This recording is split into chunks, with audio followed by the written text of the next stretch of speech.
السلام علیکم، میں ہوں کلب اور آپ سن رہے ہیں خالد حسینی کی کتاب A Thousand Splendid Suns کا 10واں باب۔ پہلے کچھ دن مریم نے مشکل سے اپنا کمرہ چھوڑا۔ وہ ہر فجر نماز کے لیے اذان کی دور کی آواز سے جاگ جاتی تھی، جس کے بعد وہ واپس بستر میں گھس جاتی تھی۔ وہ ابھی بستر میں ہی ہوتی تھی جب وہ رشید کو باتھ روم میں نہاتے اور صاف ہوتے سنتی تھی۔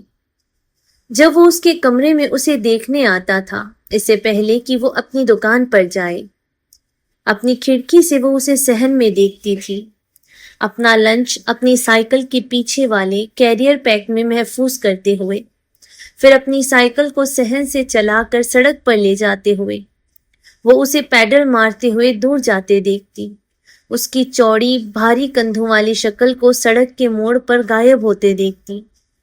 زیادہ تر دنوں کے لیے مریم بستر میں رہتی، بھٹکا ہوا اور اداس محسوس کرتی۔ کبھی کبھی وہ نیچے کچن میں جاتی، اپنے ہاتھ چپچپے چکنائی سے بھرے کاؤنٹر پر پھیرتی، ان وینائل کے پھولوں والے پردوں پر جو جلے ہوئے کھانے کی طرح مہکتے تھے۔ وہ بری طرح فٹ ہونے والے درازوں میں دیکھتی، بے جوڑ چمچ اور چھریوں کو، چلنی اور ٹوٹی ہوئی لکڑی کے چمچوں کو۔ یہ سب اس کی نئی روزمرہ کی زندگی کے اوزار ہونے والے تھے۔ یہ سب اسے اس تباہی کی یاد دلاتے جو اس کی زندگی پر گری تھی، اسے اکھڑا ہوا بے گھر محسوس کراتے، جیسے وہ کسی اور کی زندگی میں کوئی گھسپیٹیا ہو۔ پولبا میں اس کی بھوک کا اندازہ لگایا جا سکتا تھا، یہاں اس کا پیٹ کھانے کے لیے مشکل سے ہی آواز لگاتا۔ کبھی کبھی وہ بچے ہوئے سفید چاولوں کی ایک پلیٹ اور روٹی کا ایک ٹکڑا لے کر لیونگ روم میں کھڑکی کے پاس جاتی۔ وہاں سے وہ ان کی گلی کے ایک منزلہ گھروں کی چھتیں دیکھ سکتی تھی۔ وہ ان کے صحن میں بھی دیکھ سکتی تھی۔ عورتیں کپڑے دھونے والی رسیوں پر کام کر رہی ہوتی تھی اور اپنے بچوں کو بھگا رہی ہوتی تھی۔ مرغیاں مٹی میں چونچ مار رہی تھی، بیلچے اور کدالیاں، درختوں سے بندھی ہوئی گائیں۔ وہ حسرت سے ان سب گرمیوں کی راتوں کے بارے میں سوچتی جو اس نے اور نانا نے کولبا کی چپٹی چھت پر گزاری تھی، گلدمن کے اوپر چمکتے ہوئے چاند کو دیکھتے ہوئے۔ رات اتنی گرم ہوتی کہ ان کی قمیضیں ان کے سینوں سے ایسے چپک جاتی جیسے کھڑکی سے کوئی گیلا پتا چپکا ہو۔ وہ ملا فیض اللہ کے ساتھ کولبا میں پڑنے والی سردیوں کی دوپہروں کو یاد کرتی، درختوں سے چھت پر گرتی ہوئی برف کی کلموں کی آواز، برف سے لدے ہوئے درختوں سے باہر کور کا کاں کاں کرنا۔ گھر میں اکیلی مریم بے چینی سے چلتی پھرتی، کچن سے لیونگ روم تک، سیڑھیوں سے اپنے کمرے تک اوپر اور پھر نیچے۔ وہ واپس اپنے کمرے میں پہنچ جاتی، اپنی نمازیں پڑھتی یا بستر پر بیٹھ جاتی، اپنی ماں کو یاد کرتی، متلی اور گھر کی یاد محسوس کرتی۔ سورج کے مغرب کی طرف ڈھلنے کے ساتھ ہی مریم کی گھبراہٹ واقعی بڑھ جاتی تھی۔ اس کے دانت بجنے لگتے جب وہ رات کے بارے میں سوچتی، وہ وقت جب رشید آخری کار اس کے ساتھ وہ کرنے کا فیصلہ کر سکتا تھا جو شوہر اپنی بیویوں کے ساتھ کرتے تھے۔ وہ بستر میں لیٹی رہتی، گھبراہٹ سے بھری ہوئی، جب وہ نیچے اکیلا کھانا کھاتا۔ وہ ہمیشہ اس کے کمرے کے پاس رکتا اور اپنا سر اندر جھانکتا۔ تم ابھی سے نہیں سو سکتی؟ ابھی صرف رات کے 7 بجے ہیں۔ کیا تم جاگ رہی ہو؟ مجھے جواب دو، چلو اب۔ میں یہاں ہوں۔ وہ تب تک دباؤ ڈالتا جب تک اندھیرے سے مریم یہ نہ کہہ دے۔ اس نے اسے اپنے دن کے بارے میں بتایا، لوفرز کی وہ جوڑی جو اس نے نائب وزیر خریجہ کے لیے بنائی تھی، جو رشید نے کہا صرف اس سے ہی جوتے خریدتا تھا، ایک پالش سفیر اور اس کی بیوی کی طرف سے چپلوں کا آرڈر۔ اس نے اسے ان سپرسٹیشنز کے بارے میں بتایا جو لوگوں کو جوتوں کے بارے میں تھے، کہ انہیں بستر پر رکھنا خاندان میں موت کو دعوت دینا ہے، کہ اگر کوئی پہلے بایاں جوتا پہنے تو لڑائی ہوگی، جب تک کہ یہ غلطی سے جمعے کے دن نہ کیا گیا ہو۔ اس نے کہا، اور کیا تمہیں معلوم ہے کہ جوتوں کو ایک ساتھ باندھنا اور انہیں کیل سے لٹکانا ایک برا شگن سمجھا جاتا ہے؟ رشید خود ان میں سے کسی پر یقین نہیں رکھتا تھا۔ اس کی رائے میں وہم زیادہ تر عورتوں کا مشغلہ تھے۔ اس نے وہ باتیں اسے بتائیں جو اس نے سڑکوں پر سنی تھی، جیسے کیسے امریکی صدر رچرڈ نکسن نے ایک اسکینڈل کی وجہ سے استعفیٰ دے دیا تھا۔ مریم، جس نے کبھی نکسن کا نام نہیں سنا تھا، یہ اس اسکینڈل کا جس نے اسے استعفیٰ دینے پر مجبور کیا، اس نے کوئی جواب نہیں دیا۔ وہ بے چینی سے رشید کی بات ختم کرنے، سگریٹ بجھانے اور جانے کا انتظار کرتی رہی، صرف تب جب اس نے اسے ہال وے کراس کرتا سنا، اس کے کمرے کا دروازہ کھلنے اور بند ہونے کی آواز سنی، صرف تب اس کے پیٹ کو جکڑے ہوئے میٹل فسٹ نے چھوڑا۔ پھر ایک رات اس نے سگریٹ بجھایا اور شب بخیر کہنے کے بجائے دہلیز سے لگ کر کھڑا ہو گیا۔ کیا تم کبھی اس چیز کو انپیک کرنے والی نہیں ہو؟ اس نے کہا، اپنے سر سے اس کے سوٹ کیس کی طرف اشارہ کرتے ہوئے۔ اس نے اپنے ہاتھ باندھ لیے۔ میں نے سوچا شاید تمہیں کچھ وقت چاہیے ہو، لیکن یہ بے وقوفی ہے۔ ایک ہفتہ گزر گیا ہے اور خیر، پھر کل صبح سے میں امید کرتا ہوں کہ تم ایک بیوی کی طرح برتاؤ شروع کرو گی، فہمیدی؟ کیا یہ سمجھ آ گیا ہے؟ مریم کے دانت بجنے لگے۔ مجھے جواب چاہیے۔ جی ٹھیک ہے، اس نے کہا۔ تم نے کیا سوچا تھا کہ یہ کیا کوئی ہوٹل ہے، کہ میں کوئی ہوٹل چلانے والا ہوں؟ خیر، یہ اوہ لا الہ الا اللہ، میں نے رونے کے بارے میں کیا کہا تھا مریم؟ میں نے تم سے رونے کے بارے میں کیا کہا تھا؟ اگلی صبح رشید کے کام پر جانے کے بعد مریم نے اپنے کپڑے نکالے اور انہیں ڈریسر میں رکھ دیا۔ اس نے کنویں سے پانی کی ایک بالٹی نکالی اور ایک کپڑے کے ساتھ اپنے کمرے کی کھڑکیاں اور نیچے لیونگ روم کی کھڑکیاں دھوئی۔ اس نے فرش پر جھاڑو لگایا، چھت کے کونوں میں لہلہاتے ہوئے مکڑی کے جالوں کو جھاڑا۔ اس نے گھر کو ہوا لگنے کے لیے کھڑکیاں کھولی۔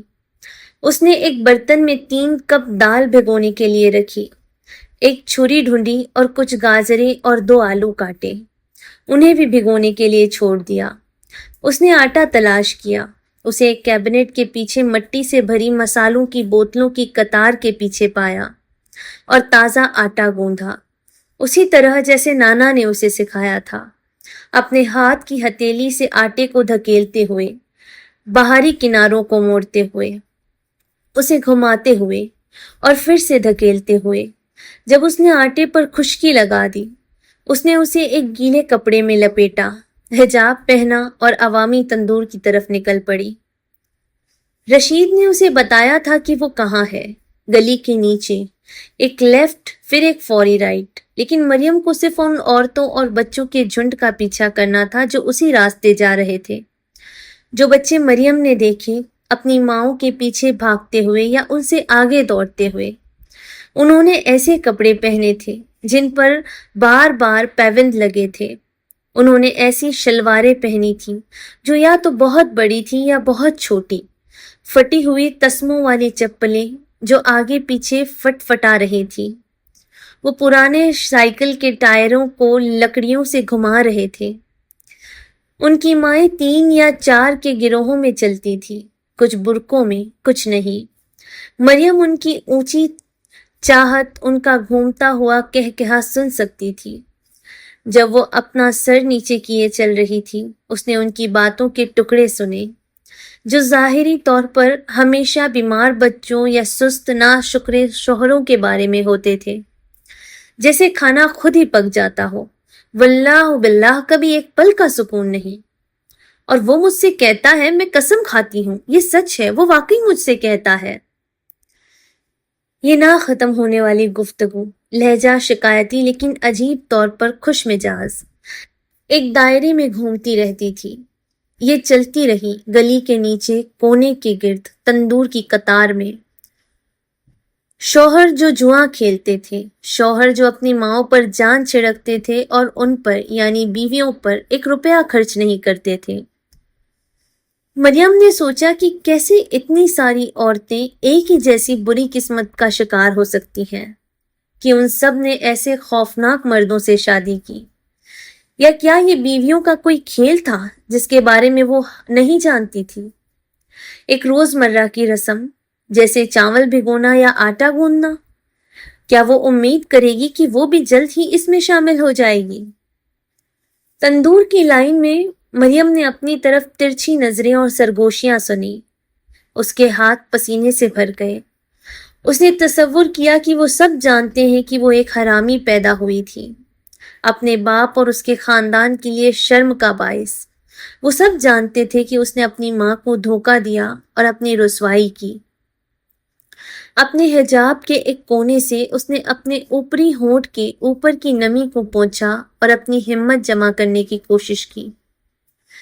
کچھ منٹوں کے لیے سب ٹھیک رہا، پھر کسی نے اس کے کندھے پر تھپ تھپایا۔ مریم مڑی اور اسے ایک گوری چٹھی بھری بھری عورت ملی جس نے اس کی طرح حجاب پہنا ہوا تھا۔ اس کے بال چھوٹے وائری سیاہ تھے اور اس کا چہرہ خوش مزاج، تقریباً مکمل گول تھا۔ اس کے ہونٹ مریم سے کہیں زیادہ بھرے ہوئے تھے۔ نیچے والا ہونٹ تھوڑا لٹکا ہوا تھا، جیسے ہونٹ کی لائن کے بالکل نیچے ایک بڑے کالے تل نے اسے نیچے کھینچا ہو۔ اس نے مریم کو ایک دعوت دیتی ہوئی چمک کے ساتھ دیکھا۔ تم رشید جان کی نئی بیوی ہو، ہے نا؟ اس عورت نے بڑی مسکراہٹ کے ساتھ کہا۔ حیرات والی، تم بہت چھوٹی ہو مریم جان، ہے نا؟ میرا نام فریبہ ہے، میں تمہاری گلی میں رہتی ہوں، تمہارے لیفٹ پر 5واں گھر، سبز دروازے والا۔ یہ میرا بیٹا نور ہے۔ اس کے ساتھ والے لڑکے کا چہرہ صاف، خوش اور بال اپنی ماں کی طرح سخت تھے۔ اس کے بائیں کان کے نچلے حصے پر سیاہ بالوں کا ایک گچھا تھا۔ اس کی آنکھوں میں ایک شرارتی، بے باک روشنی تھی۔ اس نے اپنے ہاتھ اٹھایا۔ سلام خالہ جان۔ نور 10 سال کا ہے۔ میرا ایک بڑا بیٹا بھی ہے، احمد۔ وہ 13 سال کا ہے، نور نے کہا۔ 13 سال کا جو 40 کا لگتا ہے، وہ عورت فریبہ ہنسی۔ میرے شوہر کا نام حکیم ہے، اس نے کہا۔ وہ یہاں دہ مزاق میں ایک استاد ہیں، تمہیں کبھی آنا چاہیے، ہم ایک کپ۔ اور پھر اچانک جیسے ان میں ہمت آ گئی ہو، دوسری عورتیں فریبہ کو دھکیل کر مریم کے گرد جمع ہو گئی، خوفناک رفتار سے اس کے گرد ایک دائرہ بنا لیا۔ تو تم رشید جان کی جوان دلہن ہو، تمہیں کابل کیسا لگا؟ میں ہرات گئی ہوں، وہاں میرا ایک کزن ہے۔ تمہیں پہلے لڑکا چاہیے یا لڑکی؟ وہ میناریں، اوہ کیا خوبصورتی ہے، کیا شاندار شہر ہے۔ لڑکا بہتر ہے مریم جان، وہ خاندان کا نام آگے بڑھاتے ہیں۔ باہ، لڑکوں کی شادی ہو جاتی ہے اور وہ بھاگ جاتے ہیں، لڑکیاں پیچھے رہتی ہیں اور جب تم بوڑھی ہو جاؤ تو تمہارا خیال رکھتی ہیں۔ ہم نے سنا تھا کہ تم آ رہی ہو، جڑوا پیدا کرو، ایک ہر طرح کا، پھر ہر کوئی خوش ہوگا۔ مریم پیچھے ہٹی، اس کا سانس پھول رہا تھا، اس کے کانوں میں سائے سائے ہو رہی تھی، اس کی نبض پھڑک رہی تھی، اس کی آنکھیں ایک چہرے سے دوسرے چہرے پر دوڑ رہی تھی۔ وہ پھر سے پیچھے ہٹی، لیکن جانے کی کوئی جگہ نہیں تھی۔ وہ ایک دائرے کے بیچ میں تھی۔ اس نے فریبہ کو دیکھا جو تیوری چڑھائے ہوئے تھی، جس نے دیکھ لیا تھا کہ وہ تکلیف میں ہے۔ اسے چھوڑ دو، فریبہ کہہ رہی تھی، پیچھے ہٹو، اسے چھوڑ دو، تم اسے ڈرا رہی ہو۔ مریم نے آٹے کو اپنے سینے سے چپکایا اور اپنے گرد موجود ہجوم کو چیر کر نکل گئی۔ کہاں جا رہی ہو ہمشیرہ؟ اس نے تب تک دھکا دیا جب تک کہ وہ راستے سے صاف نہیں ہو گئی، اور پھر وہ گلی کی طرف بھاگی۔ جب وہ چوک تک پہنچی تب اسے احساس ہوا کہ وہ غلط راستے پر بھاگ رہی تھی۔ وہ مڑی اور دوسری طرف بھاگی، سر نیچے کیے، ایک بار ٹھوکر کھائی اور اپنے گھٹنے پر بری طرح خراش لگوا لی، پھر اٹھی اور بھاگتی رہی، عورتوں کے پاس سے نکل گئی۔ تمہیں کیا مسئلہ ہے؟ تمہارا خون نکل رہا ہے ہمشیرہ۔ مریم نے ایک کونا موڑا، پھر دوسرا، اس نے صحیح گلی ڈھونڈ لی، لیکن اچانک اسے یاد نہیں آ رہا تھا کہ رشید کا گھر کون سا تھا۔ وہ گلی میں اوپر نیچے بھاگی، ہانپتی ہوئی، اب رونے کے قریب تھی۔ اندھا دھند دروازے کھولنے کی کوشش کرنے لگی، کچھ بند تھے، دوسرے کھلے تو صرف انجان صحن، بھونکتے ہوئے کتے اور چونکی ہوئی مرغیاں دکھی۔ اس نے تصور کیا کہ رشید گھر آ کر اسے اسی طرح تلاش کرتے ہوئے پائے گا، گھٹنے سے خون نکل رہا ہے، اپنی ہی گلی میں کھو گئی ہے۔ اب وہ واقعی رونے لگی۔ اس نے دروازوں کو دھکا دیا، گھبراہٹ میں دعائیں پڑتی رہی، چہرہ آنسوؤں سے گیلا تھا، جب تک کہ ایک کھلا اور اس نے سکون کے ساتھ بیت الخلا، کنواں اور اوزار خانہ دیکھا۔ اس نے اپنے پیچھے دروازہ زور سے بند کیا اور کنڈی لگا دی۔ پھر وہ اپنے ہاتھوں اور گھٹنوں پر تھی، دیوار کے پاس کہہ کر رہی تھی۔ جب وہ فارغ ہوئی وہ رینگتے ہوئے دور گئی، دیوار سے لگ کر بیٹھ گئی، اپنی ٹانگیں اپنے سامنے پھیلا کر۔ اس نے اپنی زندگی میں کبھی اتنا اکیلا محسوس نہیں کیا تھا۔ جب رشید اس رات گھر آیا، وہ اپنے ساتھ ایک بھورے کاغذ کا بیگ لایا۔ مریم کو مایوسی ہوئی کہ اس نے صاف کھڑکیاں، جھاڑو لگے ہوئے فرش اور غائب مکڑی کے جالے نہیں دیکھے، لیکن وہ خوش نظر آیا کہ اس نے پہلے ہی اس کا کھانا لگا دیا تھا۔ لیونگ روم کے فرش پر بچھائے ہوئے ایک صاف دسترخوان پر۔ میں نے دال بنائی ہے، مریم نے کہا۔ اچھا ہے، مجھے سخت بھوک لگی ہے۔ اس نے اس کے لیے افتابہ سے پانی ڈالا تاکہ وہ ہاتھ دھو سکے۔ جب اس نے تولیے سے ہاتھ خشک کیے، اس نے اس کے سامنے دال کا ایک گرما گرم بول اور پھولے ہوئے سفید چاول کی پلیٹ رکھی۔ یہ پہلا کھانا تھا جو اس نے اس کے لیے پکایا تھا، اور مریم نے تمنا کی کہ کاش وہ اسے بناتے وقت بہتر حالات میں ہوتی۔ دال پکاتے وقت بھی وہ تندور والے واقعے سے لرز رہی تھی، اور سارا دن وہ دال کی کنسسٹنسی، اس کے رنگ کے بارے میں فکر مند رہی تھی۔ ڈرتی رہی تھی کہ کہیں وہ یہ نہ سوچے کہ اس نے بہت زیادہ ادرک یا کم ہلدی ڈال دی ہے۔ اس نے اپنا چمچ سنہرے رنگ کی دال میں ڈالا۔ مریم تھوڑا لڑکھڑائی۔ کیا ہوگا اگر وہ مایوس یا غصہ ہوا؟ کیا ہوگا اگر اس نے ناپسندیدگی میں اپنی پلیٹ پرے دھکیل دی؟ آرام سے، وہ کہہ سکی، یہ گرم ہے۔ رشید نے اپنے ہونٹ گول کیے اور پھونک ماری، پھر چمچ اپنے منہ میں ڈالا۔ یہ اچھی ہے، اس نے کہا۔ نمک تھوڑا کم ہے لیکن اچھی ہے، شاید اچھی سے بھی بہتر ہے۔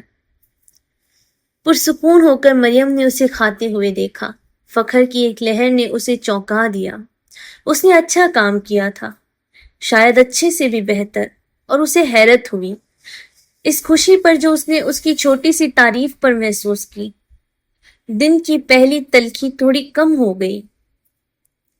کل جمعہ ہے، رشید نے کہا۔ تمہارا کیا خیال ہے اگر میں تمہیں ادھر ادھر گھماؤں؟ کابل میں؟ نہیں، کلکتہ میں۔ مریم نے آنکھیں جھپکائی۔ یہ ایک مذاق ہے، بے شک کابل میں، اور کہاں؟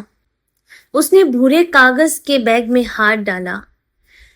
لیکن پہلے کچھ ہے جو مجھے تمہیں بتانا ہے۔ اس نے بیگ سے ایک آسمانی نیلے رنگ کا برقع نکالا۔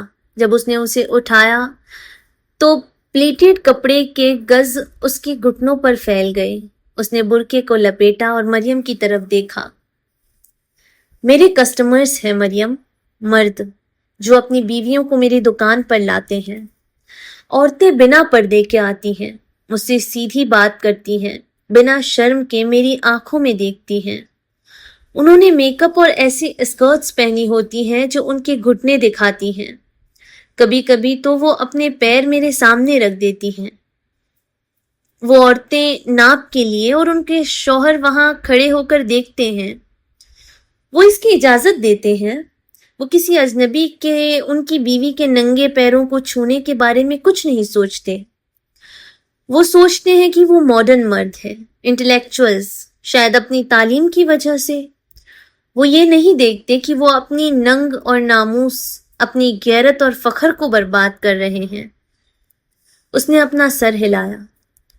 زیادہ تر وہ کابل کے امیر علاقوں میں رہتے ہیں، میں تمہیں وہاں لے جاؤں گا، تم دیکھ لینا. لیکن وہ یہاں بھی ہے مریم، اسی پڑوس میں.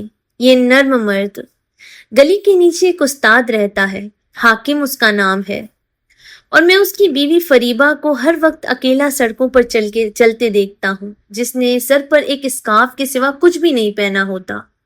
مجھے شرم آتی ہے، سچ کہوں تو، ایک ایسے مرد کو دیکھ کر جس نے اپنی بیوی پر کنٹرول کھو دیا ہو. اس نے مریم کو ایک سخت نظریے سے دیکھا. لیکن میں ایک الگ نسل کا مرد ہوں مریم. جہاں سے میں آتا ہوں، ایک غلط نظر، ایک نامناسب لفظ اور خون بہہ جاتا ہے. جہاں سے میں آتا ہوں، ایک عورت کا چہرہ صرف اس کے شوہر کا بزنس ہے. میں چاہتا ہوں کہ تم یہ یاد رکھو. کیا تم سمجھتی ہو؟ مریم نے سر ہلایا. جب اس نے بیگ اس کی طرف بڑھایا، اس نے اسے لے لیا. اس کے کھانے کی تعریف پر جو خوشی محسوس ہوئی تھی وہ غائب ہو چکی تھی. اس کی جگہ خود کو چھوٹا ہوتا ہوا محسوس کرنے کی ایک سینسیشن تھی. اس مرد کی مرضی مریم کو اتنی ہی بھاری اور نہ ہلنے والی محسوس ہوئی جتنے گلدمن پر منڈلاتے ہوئے سفید کوہ کے پہاڑ. رشید نے کاغذ کا بیگ اس کی طرف بڑھایا. تو ہماری ایک انڈرسٹینڈنگ ہو گئی ہے، اب مجھے تھوڑی اور ڈال دے دو. آج کے لیے بس اتنا ہی. میں ہوں کلب اور آپ سن رہے تھے خالد حسینی کی کتاب A Thousand Splendid Suns.